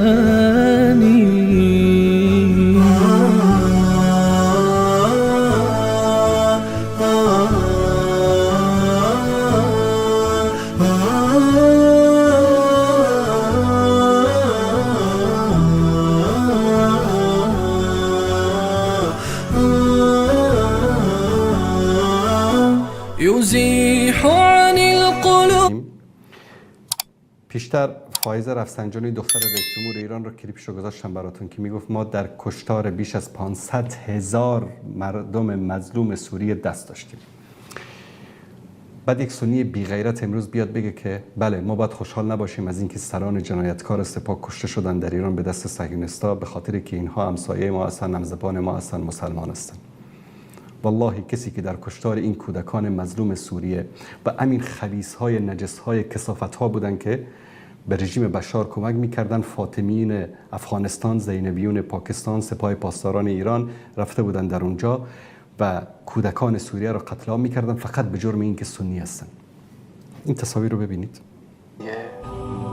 بعد از مرگ نیز سربلند خواهند ماند. آیا باید با صدای پردرد خود جهان را نفرین می کرد قبل از اینکه با نگاه تیزش ما را بکشد؟ یا باید قبل از مرگش گریه می کرد تا پایداری قهرمانانش دوستان از این تصاویری که می بینید در شهر غوطه است در سوریه که بمب شیمیایی انداختن سر مردم. همین سپاه پاسداران جنایتکار بمب شیمیایی انداختن سر مردم بی‌دفاع. این صحنه از کشتار زنان و کودکان سوریه‌ای است. من اینو فراموش بکنم بگم نه اینو فراموش میکنم، امروز میرم با شما میگم دردی میکنم، والله توف میکنم به زنده و مردتون شما جنایتکاران غرب. با من گیر ما نشود. آیا باید تا دم مرگ فریاد میزد تا اینکه سکوتش ما را حتی در خواب نگران نکند؟ یا نه باید این گونه میمرد از پرتگاه سقوط نجات دهد. قتل عام‌ها را میشماریم، تعداد قربانیان را تک تک میشماریم. این صحنه ها بارها تکرار می شود و با هر صحنه‌ای اظهار درد و غم و اندوه می کنیم.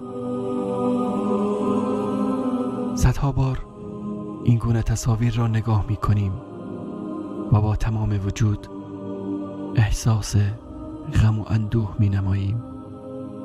برای اینکه بهتر آنها را درک کنیم احساس می کنیم اینها فرزندان خود ما هستند و همیشه سعی می کنیم تا برای هر تصویری جوابی داشته باشیم، اما متاسفانه هیچ نتیجه‌ای ندارد. تصاویر مرگی که بارها تکرار می شود خودش حیران کننده است، اما تنها جوابی که در فضا طنین افکنده است این است که خوشا به سعادت کسانی که با عزت و سربلندی از این جهان دد صفتان رخت سفر بستند. بله، کودکان سوریه در خان شیخون و شهرهای دیگر سوریه همیشه این گونه از بین ما می روند و امروز در ادلب نیز این گونه از بین ما رفتند و دیروز در حلب و جاهای دیگر نیز خاموش و سربلند به دیار باقی شتافتند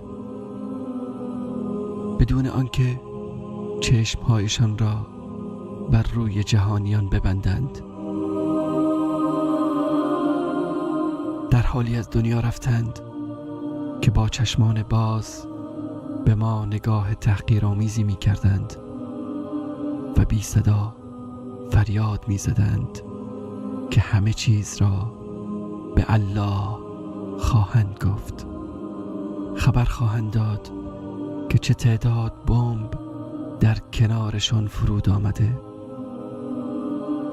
از تمامی گلوله هایی که به آنها اصابت کرده خواهند گفت به او تعالی که بر همه چیز آگاه است. خبر خواهند داد که چگونه برادری برادر خود را به دشمنان دین به بهای اندکی فروخته است تا جان خود را نجات دهد.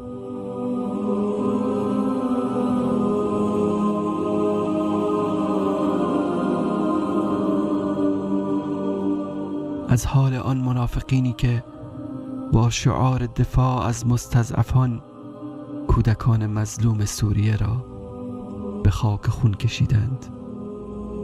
آری، الله متعال از تمامی رویاهای کودکانه‌ای که به واقعیت نپیوسته و از تمامی آرزوهایی که در درون کودکان مظلوم مرده است آگاه است. از هر چیز کوچک و بزرگی که از آنها به سرقت رفته با خبر است.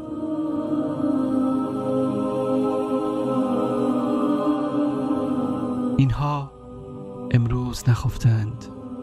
آری، اینها امروز نخفتند، بلکه قبل از این نیز لرزه بر اندامشان افتاده بود، اما کسی بر آنها آبی نمی پاشید. با هر بمب و خمپاره‌ای که بر سرشان فرود می آمد دلهایشان می گرفت، اما امروز بدنهای لرزان و برهنه این کودکان مظلوم فریاد می زند.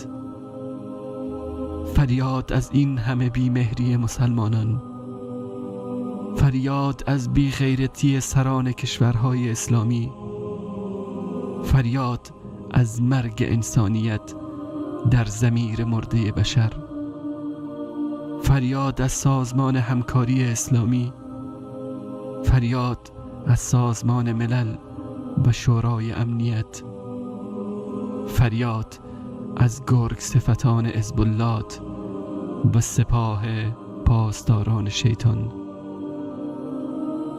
این جسدهای بیجان و این گلهای پرپر حقیقت سازمان ملل و مدعیان دروغین بشر دوستی را نشان می دهد.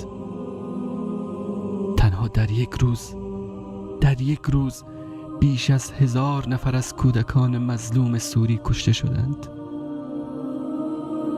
و در هر روز هفته فرزندان ما یا با موشک‌های آمریکایی و یا با بمب‌های روسی و یا با گلوله‌های دشخیمان ولایت فقیه.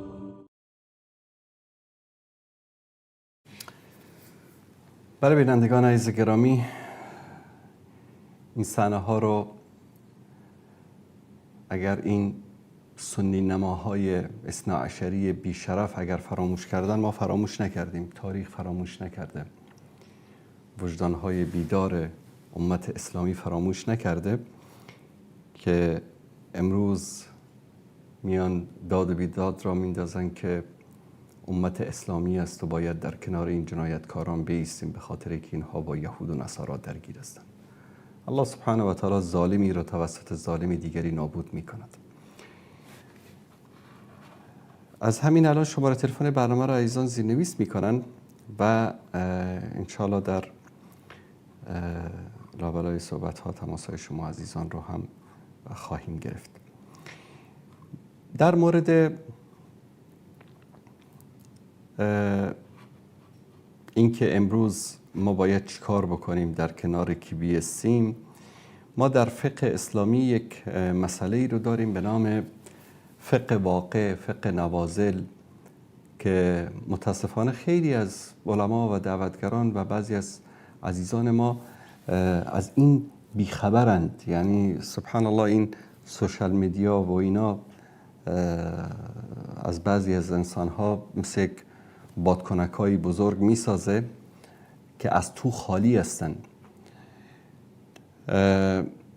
رسول الله صلی الله علیه و آله و سلم فقه نوازل رو به صحابه می آموختن.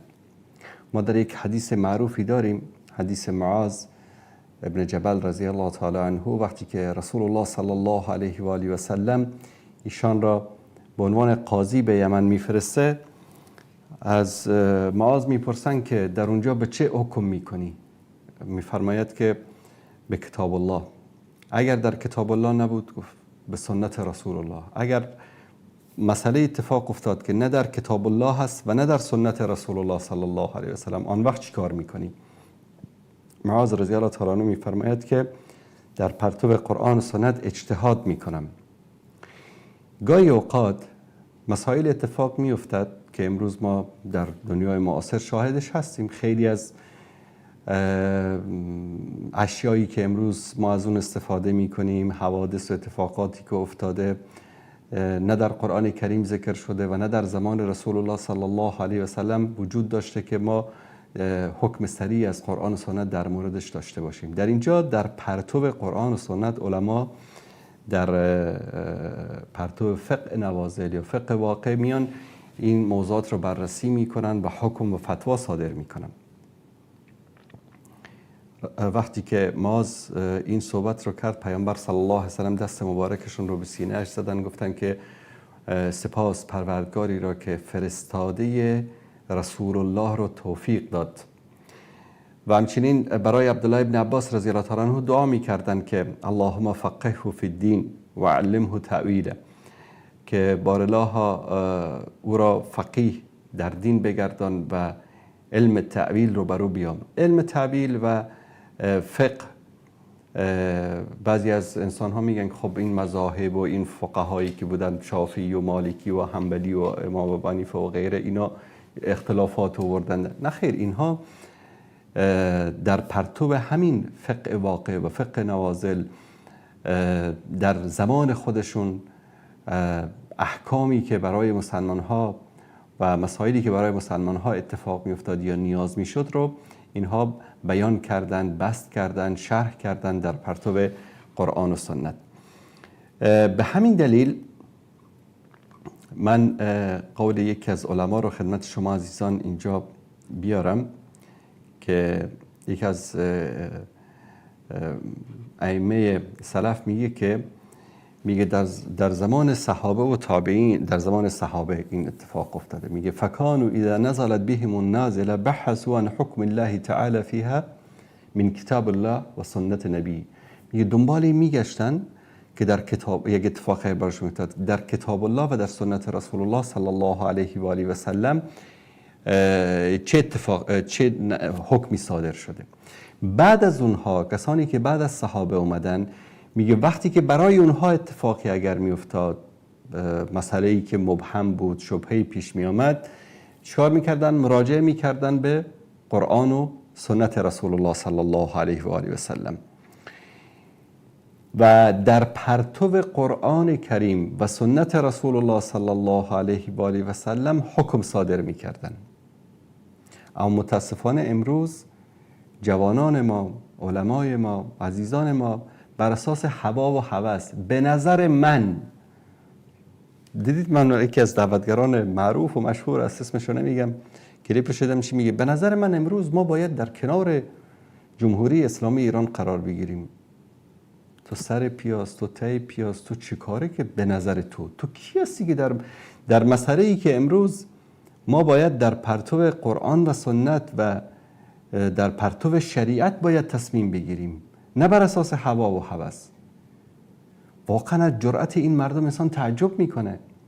ما در بین همه صحابه و تابعین و علمای سلف و ائمه اربعه ما کسی رو ندادیم که گفته باشه به نظر من باید این کار اینطوری صورت بگیرد.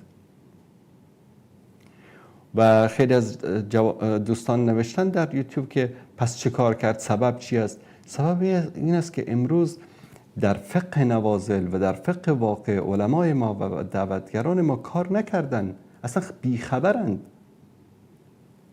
تصمیم گیری هاشون، فتاواشون، احکامشون بر اساس هوا و هوس هست. هر چه که من فکر کردم یا بر اساس منافع است. خیلی از اینها منافع دارن، به خاطر منافعشون در ایران هست، با حکومت ایران هست، به خاطر منافعشون حاضرن که امت اسلامی رو همه رو گمراه بکنن.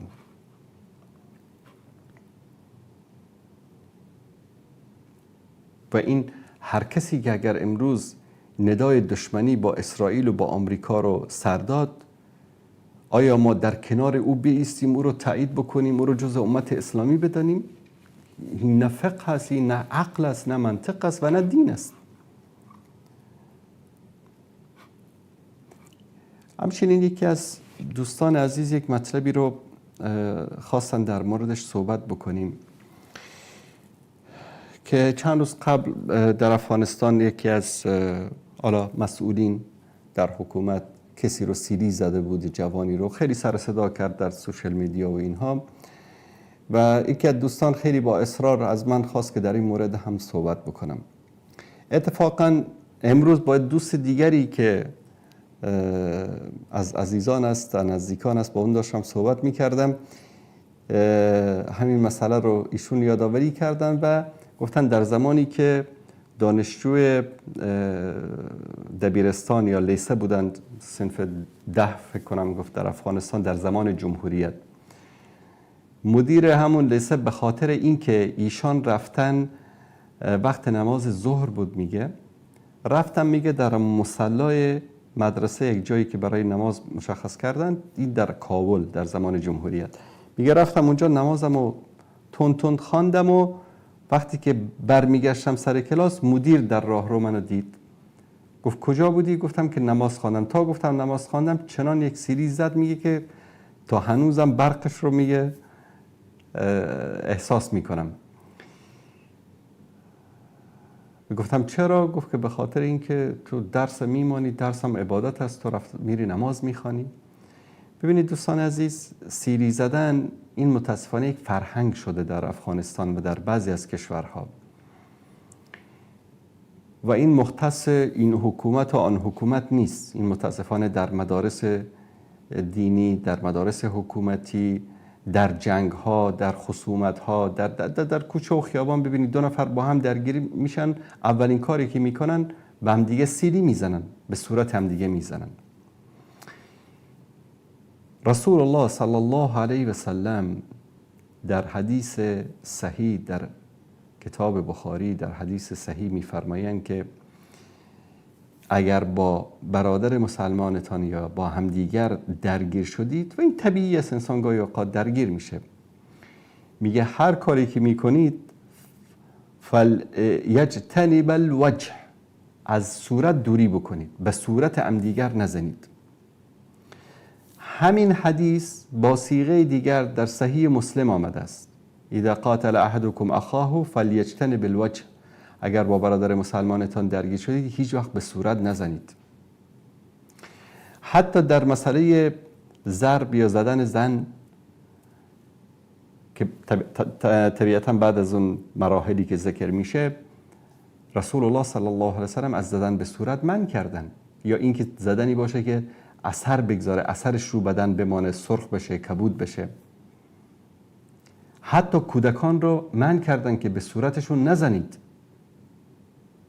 اینهایی که امروز چه در مدارس حکومتی دولتی، چه در مدارس دینی، چه در دارالفاضا، در قاریخانه ها به صورت کودکان میزنن، به صورت طلبه ها یا دانشجوها میزنن، اینها از دین بیخبرن، اینها از سنت بیخبرن، اینها انسان نیستن. بیایید یک کمپاینی رو شروع میکنی، یک حمله رو شروع میکنی در افغانستان، در هر جایی که میدونید این مرض وجود داره. هر معلمی، هر استادی، هر ملایی اگر به صورت یکی از طلبا میزنه، همه این طلبا باید جمع بشن، این انسان پست رو به نرخ روز باید بزنن. انقدر بزنن تا درس عبرتی باشه برای کسی دیگری که این کار نکنه. چون که از بس گفتیم، حکم خدا رو گفتیم، حکم پیغمبر رو گفتیم، اینا آدم نشدن. خدا کنه که حافظ قرآن باشه، ملا باشه، مولوی باشه، مدیر مدرسه باشه، هر کسی میخواد باشه، زد به صورتتان بزنیدش، چنان بزنیدش که دیگه تا حداقل تا 1 ماه 2 ماه دیگه نتونه از خونه بیاد بیرون. چون این انسان پست مخالفت امر رسول الله صلی الله علیه و سلم رو کرده. زدن به صورت توسط رسول الله صلی الله علیه و سلم منع شده. حدیث صریح و صحیح است و این ربطی به این حکومت و با اون حکومت هم نداره. این متاسفانه یک فرهنگ زشتی است که وجود داره. من بارها دیدم 2 نفر تا شروع میکنن با هم دیگه درگیر میشن، با هم دیگه سیلی میزنن و این عمل زشتی است که رسول الله صلی الله علیه و آله و سلم از این منع کردن. بیننده گرامی سلام علیکم، بفرمایید. بله سلام علیکم استاد بزرگوار، چون خوب هستید؟ سلامت باشید، تشکر از شما. استاد بزرگوار میشه درباره تعبیر خواب میتونیم ببین؟ نه متاسفانه در مورد تعبیر خواب صحبت نمی کنم. یک خواب بتونی که من میره تعبیر کنم. متاسفانه در این زمینه من یعنی چیز ندارم، یعنی اطلاعات ندارم و نمیتونم این کار رو انجام بدم. بازم شما اگر در واتساپ بنویسید خوابتون رو، انشالله که هستن کسانی که براشون میفرستیم تعبیر میکنن و سپس برای شما جوابش ارسال خواهیم کرد. تشکر از شما. در واتساپ بنویسید انشالله.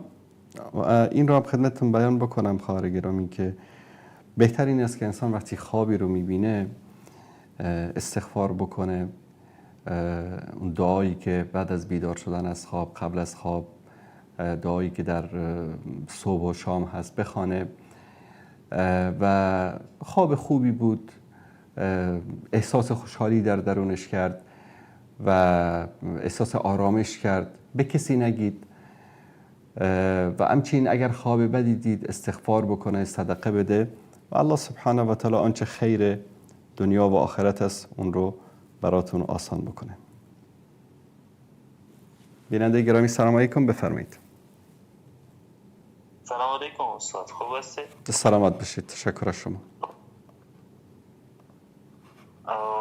استاد میخواستم نظر شما را در مورد حکومت جدید سوریه بپرسم. یعنی نظر شما چی است؟ حالا فکر میکنم دستشان با امریکا یک جای است. اینا یعنی بعضی ها مثلا تکفیر میکنن اینکه اینا دستشان با امریکا یک جای شده علیه ایران و زمین خود در اختیار اسرائیل میدن. به این مورد شما چی نظر دارید؟ یعنی مثلا شما همین حرفا رو که شنیدید باور میکنید؟ شنیدیم دیگه، دقیق مطمئن نیستم. خب امروز مثلا سوشال میدیا هست. اگر باشه، اگر بالفرض مثلا بگیریم که مثل دیگه کشورهای قطر و کویت و اینا زمین خودشان رو در اختیار اسرائیل قرار بدن چی؟ ببینید برادر عزیز، این که زمین خودشون رو در اختیار اسرائیل قرار بدن، اسرائیل در هیچ یک از این کشورهای عربی، خلیج، در سوریه، در اینجا پایگاه نداره. در هیچ یک از این کشورها پایگاه نداره. این مسئله اول. ثانیاً سبب وجود پایگاه‌های آمریکایی در کشورهای اسلامی و در کشورهای عربی و در کشورهای خلیجی بازم همین حکومت ایران است. شما با یک حکومتی هستید برادر عزیز که فکر اینها، عقل اینها، دین اینها، عقیده اینها این است که بیان سرزمین شما را اشغال بکنن. شما برید مثلا در جلد 12 کتاب بهارالانوار یک فصل کاملی داره در علامات ظهور امام زمان. میدانید از علامات ظهور امام زمان چی است؟ شیعیان میرن کعبه را اشغال میکنن، بعد از اون میروند مدینه را اشغال میکنن، بعد از اون قبر ام المؤمنین عایشه را باز میکنن، حد زنا را بر ایشان جاری میکنن، بعد از اون قبر ابوبکر و عمر و عثمان را باز میکنن، اونها را به صلیب میکشن و مرده اونها را آتش میزنن. اینها در کتابهای اینها وجود دارد، در کتابهای صحیح اینها میخوانند، در حوزه های علمیه، در کتابهاشون، در مدارس دینیشون اعتقاد دارن به این مسائل. شاید عموم شیعه اعتقاد نداشته باشه، شاید عموم شیعه خبر نداشته باشن، اما این جزء اعتقادشان هست. مثلا الان شما سنی هستید، شما همه کتاب صحیح بخاری رو نخواندید، خبر ندارید که در کتاب صحیح بخاری چی است، اما سنی هستید. کتاب صحیح بخاری برای شما یک کتاب معتبر است. برای شیعیان هم این کتاب‌های معتبر است و در این کتاب‌ها آمده دشمنی با ترک، دشمنی با افغان، دشمنی نمیدونم با عرب، دشمنی خاک خون کشیدن سر. طبیعتاً من نمیخوام از این حکومت‌ها دفاع بکنم. هر حکومتی در مقابل تهدیدهایی که اون حکومت رو تهدید بکنه، حالا شاید مثلا از آمریکا کمک بگیره، مثل که ایران رفت از روسیه کمک گرفت در سوریه، یعنی این کارها قابل توجیه نیست. لکن سبب وجود اینها، سبب اصلا وجود آمریکا، سبب بدبختی که امروز مسلمان ها در لبنان و در فلسطین میکشن، یکی از اسبابش رژیم ایران هست، یکی از اسبابش همین آخوندا هستن. در فلسطین چطور؟ یعنی فلسطین در ایران حمایت میکنن؟ شما مشکل ما این است برادر عزیز، ما تاریخ نمیخوانیم. مثلا در وقتی که فلسطینی ها در لبنان 2 اردوگاه نظامی بزرگ به نام صبرا و شتیلا داشتند که مجاهدین فلسطینی در اونجا با خانواده هاشان ساکن بودند و با اسرائیل می جنگیدند و مرز لبنان با اسرائیل بر روی مجاهدین فلسطینی باز بود. در آن زمان همین حزب الله امروزی که شما فکر میکنید که در مقابل اسرائیل می جنگه و با اسرائیل جهاد میکنه، همین حزب الله که اساسش به نام حزب عمل بود، حزب عمل که بعداً جدا شدن و حزب الله رو تشکیل دادن، اینها همین مجاهدین فلسطینی را در اردوگاه صبرا و شتیلا با همکاری اسرائیلی ها قتل عام کردن. آیا از این خبر دارید شما؟ نخیر. یکی از مشکلات ما همین است برادر عزیز. وجود داره شما فقط بنویسید در گوگل صبرا و شتیلا، جنایات هولناک در صبرا و شتیلا، خودش میاد. ثانیاً صبحی طفیلی دبیر کل سابق حزب الله خودش اعتراف میکنه، میگه که حزب الله پاسبان مرزهای شمال اسرائیل شده بود و در طول 45 سال حاکمیت نظام جمهوری اسلامی و حزب الله در لبنان چه خدمتی برای فلسطین کردن اینا؟ یعنی گاهی اوقات شما به عنوان یک جوان 2 سال رنج کشیدید، زجر کشیدید، کشته شدن و خراب شدن غزه رو دیدید. در آن زمان همین موشک ها، بیش از 5000 موشکی که ایران به کشورهای خلیج زد، چرا همین 5 موشک رو به اسرائیل نزد در دفاع از غزه؟ گاهی از خودتون این سوال رو پرسیدید؟ بله پرسیدم. خب ممکنه سیاست های کشورها باشه دیگه. آفرین، پس سیاست است، پس دین نیست. ما مسلمانان سنی ساده امروز فکر میکنیم که بیا ما امروز در کنار برادران شیعه خودمون قرار بگیریم، چون که آمریکا و اسرائیل بر آنها حمله کردن. اما اونها در موقعی که آمریکا و اسرائیل به ما حمله بکنن آیا در کنار ما می ایستن؟ نمیستن. شما مثلا صحبت‌های احمدی نژاد را دیدید، خاتمی رو دیدید، وزیر خارجه ایران سابق ایران رو دیدید، گفتن که در اشغال افغانستان ما همکاری کردیم، در اشغال عراق ما همکاری کردیم. سوریه رو که دیگه خودتون شاید خبر داشته باشید دیگه، شما فکر نکنم که اینقدر سنتان کم باشه که فراموش کرده باشید. سوریه که روس‌ها رو ایران آورد، قاسم سلیمانی آورد، در قتل عام مردم سوریه ایران و سپاه پاسداران قاسم سلیمانی دست داشتن. یعنی بیش از 3-4 میلیون مسلمان در طول 10-15 سال در عراق و سوریه به دست رژیم آخوندی ایران به قتل عام شدن. امروز ما چرا در کنار اینها بایستیم؟ اصلا آیا لازم است که در کنارشان بایستیم؟ آیا فردا اگر که اسرائیل به ما حمله کرد، خدای نکرده فردا مثلا اسرائیل به پاکستان حمله کرد، آیا ایران در کنار پاکستان قرار میگیره؟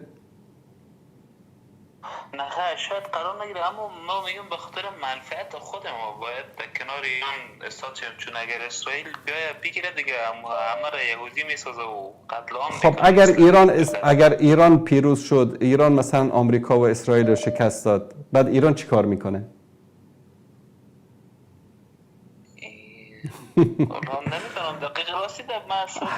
همون کاری رو که یهود میکنه، همون کاری رو که اسرائیل میکنه، باور کنید از اون بدترش رو ایران میکنه. ایران بازم شاید یک کمی از شرم اسلام نسبت به اونا کمتر جنایت کنه. نه همین فاطمیون شیعه افغانستان را که ایران به سوریه فرستاد و این همه مسلمان رو در اونجا قتل عام کردن، شما رو به خدا همین کشتاری رو که لحظات پیش من فیلمشو نشان دادم تا حالا یهود انجام داده؟ یهود کشتاری که یهود را خب ما دیدیم بسیار بلند منظورات در یک حمله مثلا یک ساختمان را میزد. خب اکثر اون ساختمانایی رو که میزدن پیش از پیش خبر میدادن که تخلیه کنید که میزنیم، وگرنه اگر که اون ساختمان رو با همه ساکنینش بزنن که هزارها نفر کشته میشد. من یک مسئله رو میخوام بگم، آیا تا هنوز این همچنین صحنه‌ای دیدید که یک ضابط اسرائیلی 500 نفر انسان رو بیاره یک جایی رو بکنه، در اونجا تک تک انسان‌های بی‌دفاع رو غیر نظامی رو بزنه، بکشه، در اونجا بندازه، بعدش هم جسدهاشون رو آتیش بزنه؟ همچین جنایتی رو هیتلر کرده مثلا. 500 نفر بود یا 40 نفر؟ در منطقه تضامن بیش از 500 نفر به همین شکل کشته شدن. این یکی از منطقه است، یکی از گودال هاست که تنها در همین گودال بیش از 40 نفر کشته شدن است.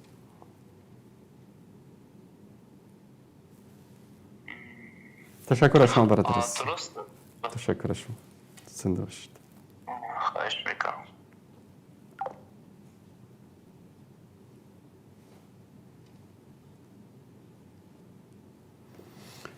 بیننده گرامی بفرمایید. استاد محترم السلام علیکم و رحمت الله. علیکم السلام و رحمت الله و برکاته. استاد محترم به ارتباط سوال بیننده قبلی شما میخواستم یک موضوع سوالشان طوری که میخواستم ما از طرف خود اگه اجازه شما باشه برایشان افزود بکنیم به سوال جواب برسیم. بفرمایید. اینا گفتن اگر اسرائیل بیان در ایران وضعیت بدتر میشه دیگه، این ایرانیا یا حکومت آخوندی از اونا بهتر است.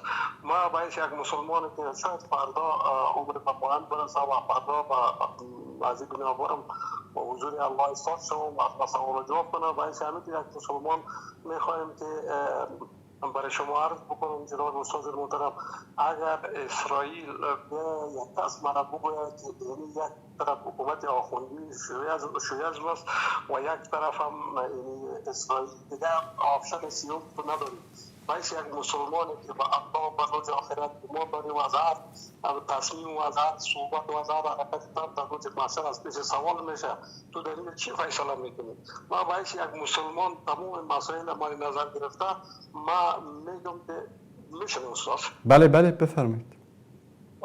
ما باید یک مسلمان ما تمام مسائل ما نظر گرفته، ما امی یهود اسرائیل انتخاب میکنم. چرا؟ دلیل نیست که یهود اگر قولی و بیای خطش معلوم است، میگه ما بیا نه قرآن تا قبول دارم، نه پیغمبر تا قبول دارم، نه دین تا قبول دارم، نه سیستم اسلامی تا قبول دارم. ما از خود دین دارم، از خود پیغمبر دارم، از خود کتاب دارم و میخوایم که عوضی خود اضافه یک موضوع اگر این شیعیسم داره چی میگه؟ میگه دین تا قبول دارم، قرآن تا قبول دارم، لیکن قرآن اصلی نیست. پیغمبر تا قبول دارم، لیکن پیغمبر طوری که باید رسالت خود با پایان میرسان نرسان و کلی صحابه باید از رفتنش نعوذ بالله مرتد شد. و این قرآنی که شما دارید این قرآن اصلی نیست، امام زمان میاره این کلش تعریف شده است که ابوبکر و عمر جور کنند دیگه. و الله پاک ما دارید که تمام فیکون در دست بلاکیف الله است، او الله را میگه که تمام قدرت خود حضرت علی داده، او فیصله میکنه. الله پاک نعوذ بالله خلیص الله کرده دیگه. ما باید یک مسلمان او یهود قبول بکنم که با دین و آیین ما ضربه نمیزنه، با پیغمبر ما با ناموس پیغمبر ما دام نمیزنه، ما او را قبول بکنم یا ای که تمام دین ما را از ریشه نابود میکنه. وقتی که ما میرم دعوت میتونم با یک کافر میگم با دین اسلام بیاد، میگم ما شیعه شو یا سنی شو. با دین اسلام ضربی که اینا داده در تاریخی ضربه اینا نداده، نه یهود به تو ضربه به اسلام داده، نه نصارا داده. اینا شیعیسم شیعه گسترانی میکنه استاد محترم، در حالی که یهود در قانونشان نیست. از خود یهود دیگه کسی اینا بر دین خود دعوت نمیکنه تا که از خودشان نباشه. هر چی که شما بگویید که من یهود میشم شما را قبول نداره و یهود گسترانی نمیکنه، اینا شیعه گسترانی میکنه. یک موضوع. دوم موضوع که اینا گفتن در فلسطین چی کار است؟ در فلسطین 2 سال قتل عام شدن، فلسطین 2 سال قتل عام شدن، یک شک اینا نزدن. زمانی که بالای لبنان هم چند روز پیش که بمباران شروع کرد اینجا به اصطلاح آتش بس شد. در آتش بس اینا دوباره رفتن گفت آتش بس ما معنا نداره تا که لبنان هم شیعه های لبنان شامل از این نشه. یعنی پیش از خود اونا ترجیح میده، اما تا دی روز که چون سنی ها بودن کشته میشدن، شهید میشدن، نه صدایش بالا کردن نه از اون حمایت کردن، حتی یک راکت به شکل نمایشی به نام اسلام هم نظرن که ما اسلام میگیم این باید ما این کار حتی نمایشی نازد نشدن این کار بکنن. و در حالی که صدام حسین اینا وقتی که زدن امریکایی دست یکی نتم صدام حسین زدن چون سنی بود و در افغانستان دوره اول طالبا که راه برشان دادن خود خاتمی بود کلشان اقرار کردن که ما هم از اینا کوردینات دادیم حتی که طالبا را زدن چون سنی بودن، اینا چون صدام حسین را زدن چون سنی بودن. یا در خود سوریه یک قسمت علف و اینا را که زورشان نرسیدن از روسیه کمک گرفتن، از حزب الله لبنان کمک گرفتن، 40,000 نفر آوردن قتل عام کردن کلشان. تا حدی که یک ویدیو از این استاد دیدیم بزرگوار بگویم که یک دفعه تحقیق بکنن که یک ویدیو را زدن امی سلیمانی گفتن که ما نشان میدن میگه اینقدر با ما انداختن بالاخره گفت صدای طفلان نمیه، پس از دیگه کس زنده نمونده. امی تو خریجای سونیا را اینا چیز کردن زدن.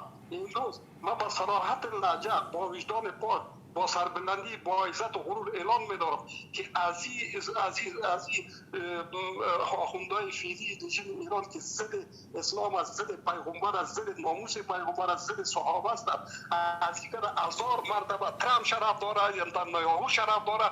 کثیرترین مردم غیر از اینا در دنیا که از اینا که شرفش بالاست. پایین از ما خواستم که به ارتباط اینمی برادر که چون خبر نداره جریانات درد نکشیدن، حقیقت خبر ندارن، ما امیدوار هستم که مطالعه بکنن، خدا و آگاه بکنن از عقیده ایمانی خود، چیزی که پیامبر صلی الله علیه و آله گفته. پیامبر صلی الله علیه و آله وقتی که روم شکست خورد در مقابل از این صفوی‌ها، وقتی که شکست خورد پیامبر صلی الله علیه و آله ناراحت شدن، صحابه ناراحت شدن به اونجا. وقتی که اینا دوباره اینا را زدن، اینا را نابود کردن، اینا صحابه و پیغمبر خوشحال شدن. این دین ما اینی ده برای ما میگه. تو در کدام دین هستی، در کدام آیین هستی، در کدام روش هستی که تو خبر نداری، فقط به نام جمهوری اسلامی بزن خلاص خیلی رقم که هست. پوتین هم خوب مسلمان است، اون که امریکایی ها جمع میکنه در اوکراین، خیلی هم موالی بگن که شهید میشه، چیزا یک آدم خوب است و آدم باید مایه شود. این رقم نیست، اونا منافعشون آمده، منافعشون هست اینجا. همی فاطمین دمی کابل رقص مرده را با پای نکردن، همی فاطمین است که این رقص مرده را جور نکردن، سر میبریدن در روغن داغ میکردن، سینای مردم هم نکشن. صرف اونا مشکلشان این بود که حالی سنت بود. این کار هم بزرگوارشان رو بسط جانی میگونن. دیگه یک کم اگر عبرت بگیرین، درس بگیرین، از سابقه خود خبر شد، دوست و دشمن خود، استراتژیک خود، ایمانی و عقیدی خود بشناسید. تشکر از شما. علیکم السلام و رحمت الله و برکاته. تشکر میکنیم از این بیننده گرامی. خب به پایان برنامه رسیدیم. انشالله تا هفته آینده و تا برنامه دیگر همه تان را به پروردگار متعال میسپارم. و صلی الله علی سیدنا و حبیبنا محمد و علی آله و صحبه اجمعین و السلام علیکم و رحمت الله و برکاته.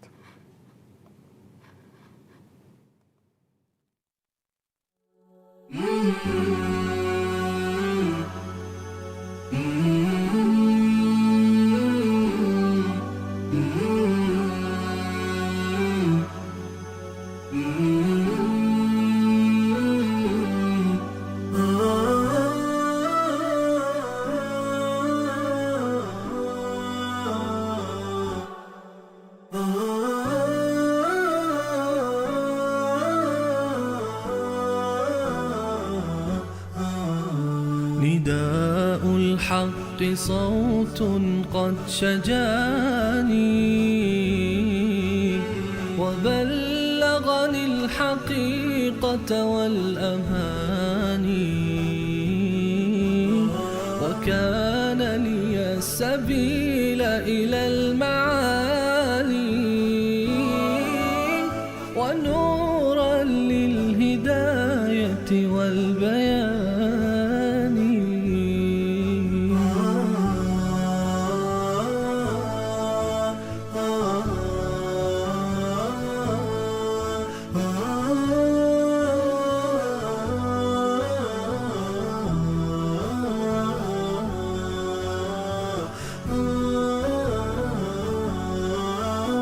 يزيل